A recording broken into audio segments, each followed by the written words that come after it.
Ya, ahora sí. Ya, ahora sí.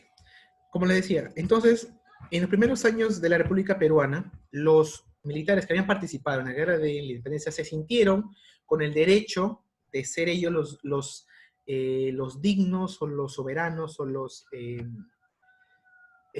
justos gobernantes. Ellos se sentían con ese derecho.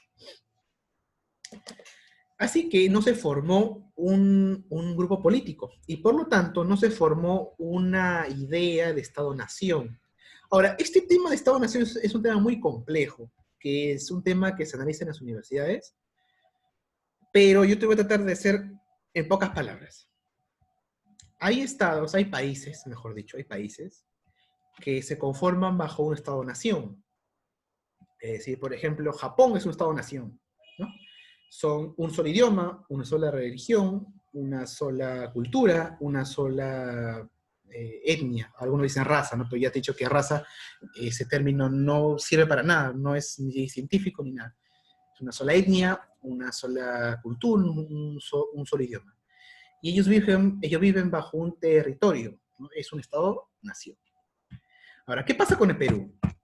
El Perú no es un solo Estado-nación.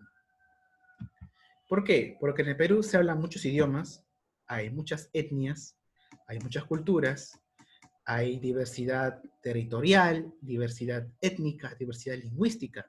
Es decir, somos un Estado, por así decirlo, plurinacional. Somos muchas naciones en un solo territorio. En este periodo, donde nace la República, como entramos en una época de caos, donde no hay una persona o grupo de personas que lideren el gobierno, y como hay pugnas internas, no se consolida esa idea de Estado-nación. Y esto sumado a que Perú es un país multinacional, multiétnico, hay muchas naciones en un solo país, ¿no?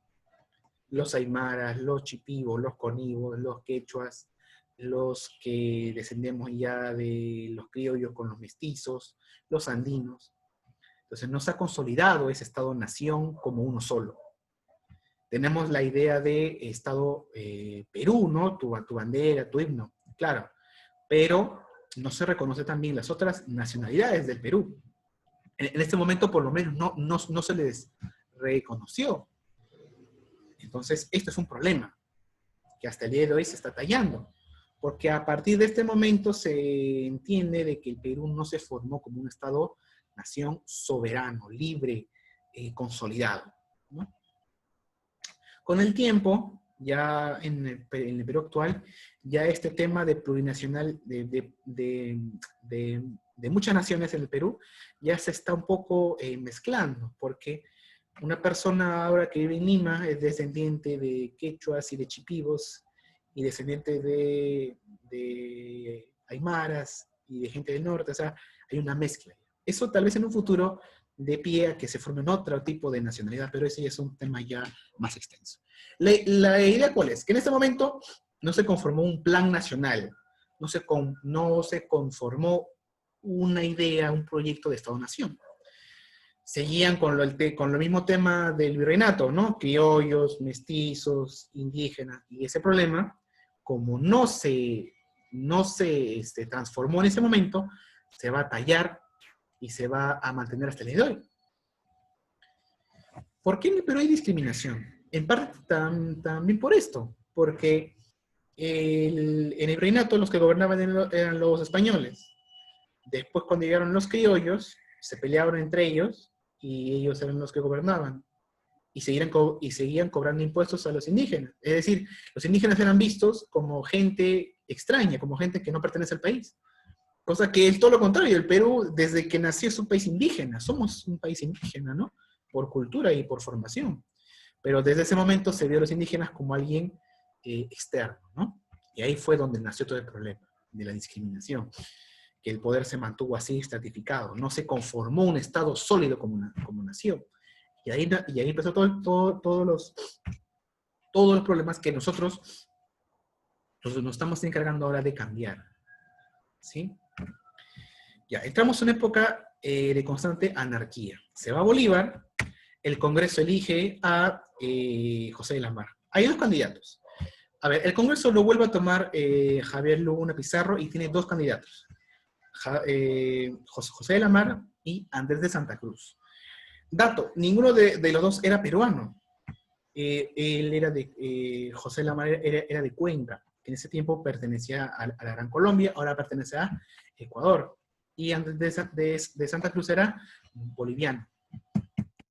En ese entonces se veía como más significativa la hermandad entre los americanos, ¿no?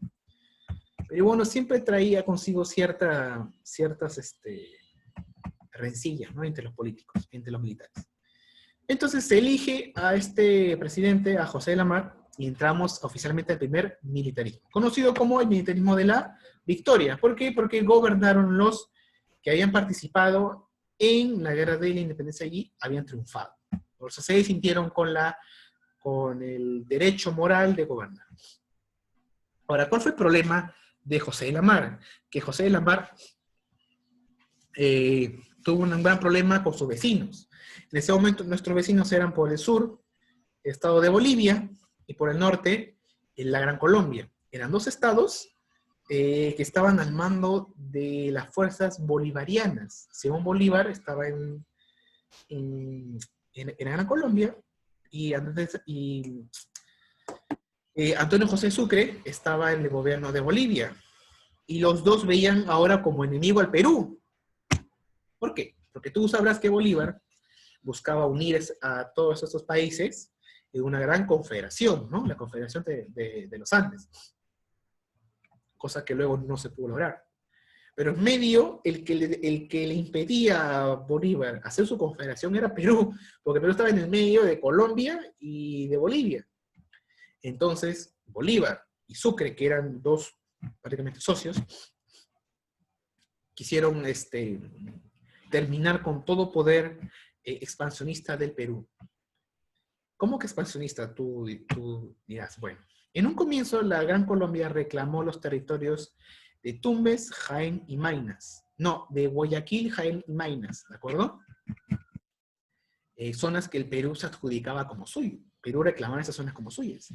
Y la clase anterior te mostré los mapas, ¿no? Que para el Perú llegaba hasta lo que es prácticamente la Amazonía de Ecuador, y para Ecuador llegaba hasta Iquitos, ¿no? Cada uno reclamaba eso como suyo. Entonces, Bolívar reclamó eso como suyo, y Sucre también desde el sur reclamaba la soberanía de Bolivia como país independiente. Y ya Sucre sabía de que habían intentos de parte de caudillos peruanos de adjudicarse a Bolivia, de conquistar Bolivia. El mismo caudillo conocido como Agustín Gamarra, que era un militar, independientemente él quiso ir a Bolivia a invadir y a conquistarla y a reclamarla como parte del territorio peruano. Pero Sucre fue su defensor y Sucre dijo, no, ni loco, esto se vuelve parte del Perú. Y Sucre dijo, no, si dejamos que Perú conquiste Bolivia, peligra la Gran Colombia, ¿no? Porque pensaban que Perú se iba a expandir y iba a reclamar esas zonas como suyas. Entonces ahí dijeron, no, el enemigo es el Perú. Y se cambiaron los papeles. Bolívar y Sucre veían al Perú como un enemigo. Ya antes era un aliado, ¿no? Y empezamos con los problemas. Empezamos con la Primera Guerra que tuvo el Perú. Antes de esto, en el año 1828, cuando estaba en el mando José de la Mar, proclama la tercera constitución de la historia del Perú. La primera fue en el 23, la segunda fue en el 26, 1800, ¿no? Y la tercera fue en 1828, que es una de las constituciones más o mejor hechas de la historia del Perú. Estuvo basada en la Constitución de Estados Unidos.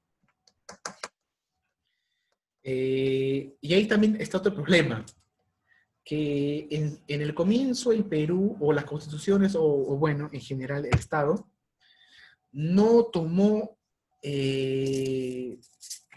a ver, ¿cómo lo explico? Es decir, no crearon leyes acorde a la realidad peruana, simplemente copiaron. En el año 23 se copió la Constitución de Francia y se trajo acá. En el año 28 se copió la Constitución de Estados Unidos y se puso acá. Pero tú sabes que esas leyes son acordes a la realidad de Estados Unidos y de Francia. Son liberales, son ideas muy importantes, pero no se pueden aplicar del todo aquí. Porque la sociedad peruana no es la sociedad estadounidense. Es algo completamente, ¿no?, distinto. Ahí está otro problema, que desde un comienzo no se estudió, no se analizó, no se comprendió el Perú tal y como es. Simplemente se quiso agarrar la ley de aquí y van a implementarlas acá. Cosa que no funcionó. Pero eso no quita que la Constitución de 1828 sea considerada como la madre de todas las constituciones, junto con la de 23, ¿no? Es una de las constituciones más importantes que tiene el país y que va a servir de inspiración a muchas otras que van a venir posteriormente. Ahora, acá también hay otro problema. El Perú, como otros países de Sudamérica, se han pasado elaborando y construyendo y deshaciendo constituciones. El Perú en toda su historia ha tenido 12 constituciones. Chile ha tenido 8. República Dominicana ha tenido 35.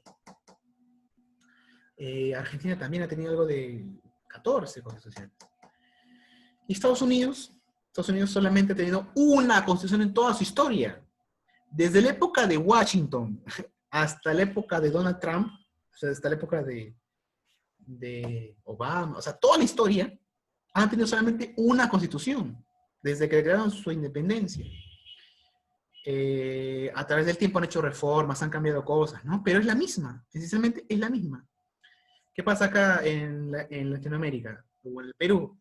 Cuando no funciona las leyes que tú quieres dar, los políticos ven como que una solución drástica, ya, cambiamos la constitución, la tiramos al tacho y hacemos otra desde cero. Esta mala costumbre se ha dado mucho en el Perú. Mira, acá en estos años llevamos prácticamente unos 5 años como independientes, y ya tenemos 3 constituciones. Los países serios, los países que más han avanzado, que más han progresado, han tenido pocas constituciones en su historia. Estados Unidos, por ejemplo, Suiza, imagínate, Suiza desde el año 1200 ha tenido solamente 3 constituciones, desde el año 1200. Y aquí en 5 años hemos tenido 3 ya. No se imaginan lo que venía después, había más constituciones. Si me preguntan a mí, lo ideal hubiera sido que en el año 28 esa constitución, que era muy buena, se adapte con el tiempo, con reformas, a la realidad del Estado peruano, y se mantenga esa, ¿no? Que esencialmente es la más importante. Que yo le he leído, que es una constitución que es sencilla de entender, que determina cuáles son las reglas que se va a marcar en el país. A ver, para que tú me entiendas mejor, una constitución es como un libro, es un papel donde están todas las leyes que se van a regir en el país. En tu salón tú tienes tus normas de convivencia, ¿no? Ese es tu reglamento interno de tu salón. En tu país, tu reglamento interno es tu constitución. Es la carta magna, es la carta máxima, es la ley. A ver, te pongo un ejemplo así bien simple. En el fútbol, la FIFA da sus reglas, ¿no? El fútbol es un deporte que lo juegan 11 contra 11, no se puede jugar con la mano, excepto el arquero, el partido dura 90 minutos. Ya, esas leyes lo da la FIFA. Esa es la constitución de la FIFA, por ejemplo.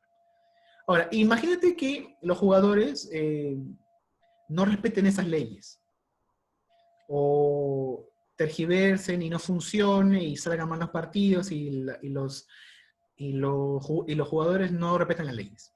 ¿Qué sería? ¿Qué sería lo más lógico? ¿Que se saquen a esos jugadores que no respetan, o se cambien todas las leyes del fútbol? Lo más lógico sería que sacarse a esos jugadores que no respetan leyes, pero no sacar todas las leyes de la FIFA. Eso es más o menos lo que pasa en el Perú. Cuando un presidente ve que su gobierno no le va bien y un problema confusional grande, ¿cuál es la solución para ello? Ya, cambiamos todas las leyes, votamos lo que está acá y ponemos otras nuevas. Y eso trae consigo otro nuevo proceso, otros nuevos años para adaptarse a eso, y más atrás. Así que la historia nos enseña que no es algo correcto hacer y deshacer constituciones. Porque ya pasó y no fue bien. Y no fue bien.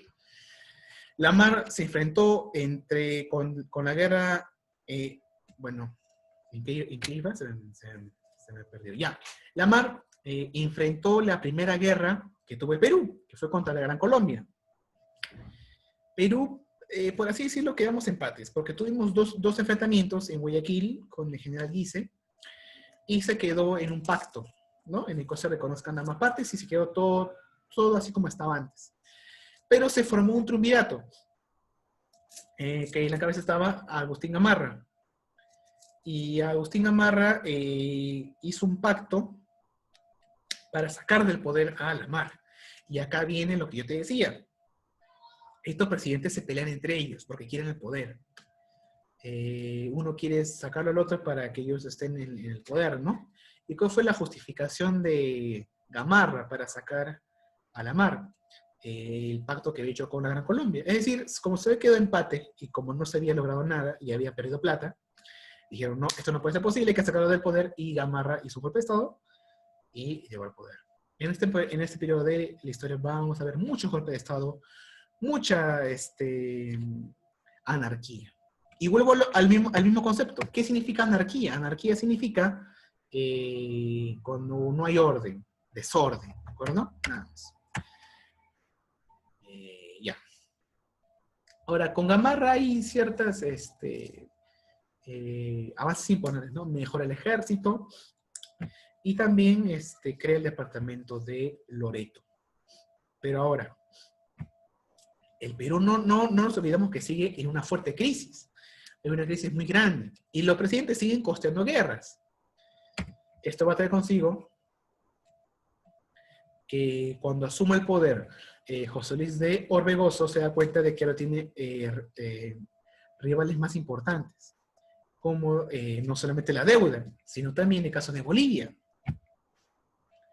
En base a la consigna, a la idea del presidente Andrés de Santa Cruz, buscó hacer una confederación, ¿no? La Confederación Perú-Bolivia. Entonces, para esto quería ganar el apoyo y la anuencia, ¿no?, del presidente del Perú. Así que Orbegoso se hace una alianza con el presidente de Bolivia, Andrés de Santa Cruz, y se conforma en el año 36 la Confederación Peruano-Boliviana. Que esto va a tener mucho revuelo, va a tener mucha controversia, porque muchos caudillos, ¿no? No hablamos del pueblo aquí, te has dado cuenta, los caudillos son los que deciden si está bien o está mal. Los caudillos, algunos caudillos no les va a gustar esta confederación. ¿A quiénes, por ejemplo? Agustín Gamarra. Pero esta ya es otra parte de la historia que vamos a ver la próxima semana. En resumen, en este periodo existieron 3 presidentes que lo vamos a ver hasta este momento, que son José de la Mara, que fue el primer presidente constitucional, es decir, que el Congreso lo va a nombrar. Con él tenemos la primera guerra en la historia del Perú. Un país endeudado que se está formando y ya hace guerras, ¿no? Es lo peor que se puede hacer. Quedamos empates, pero esto no le gustó a Gamarra, llega al poder, tiene intenciones de invadir Bolivia, pero al final no lo va a hacer. Lo va a hacer en su segundo gobierno. Este va a ser un férreo defensor de la soberanía peruana. Él no va a querer que ni Colombia, que ni Bolivia posean poder de territorios en disputa.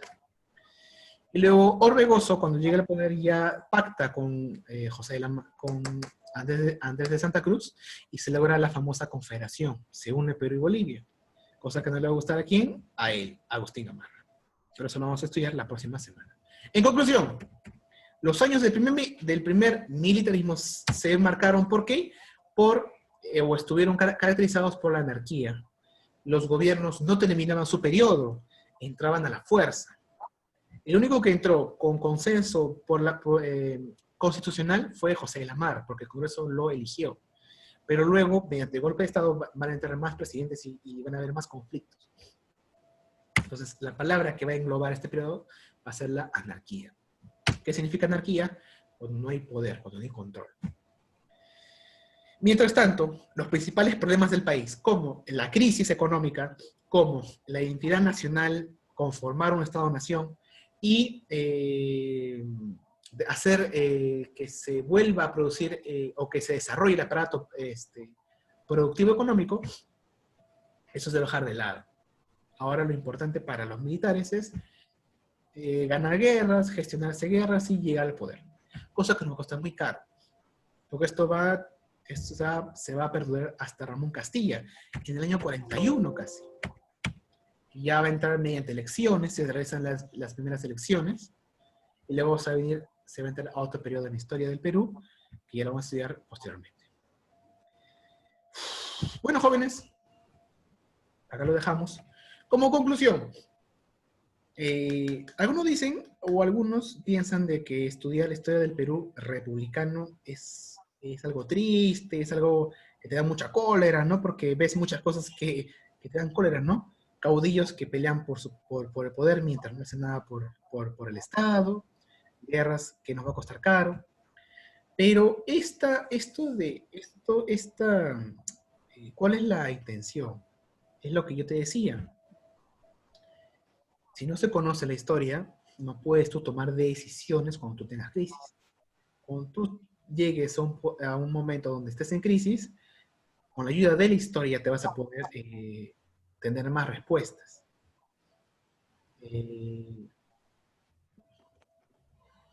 Entonces, en el Perú, en la historia del Perú republicano, perdón, vamos a ver varios momentos en los cuales tú te vas a molestar, porque hay muchas injusticias, muchas cosas que no pueden ser.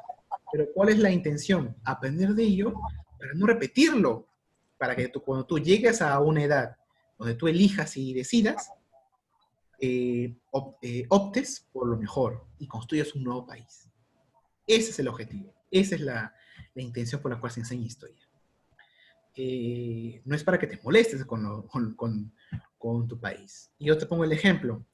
Si tú sabes que tu familia tiene problemas y ha tenido muchas crisis y muchos problemas,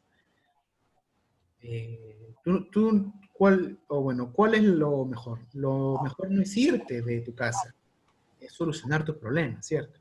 Igual es con el país. Pero es tu familia, es tu gente. No puedes dejarlos a su suerte.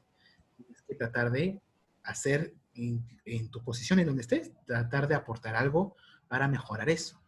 Y esa es la cocina final de este curso, ¿no? En general, tratar de hacer las cosas bien en un futuro. Preguntitas antes de irme, rápido, antes de que se corte. Queda un minuto.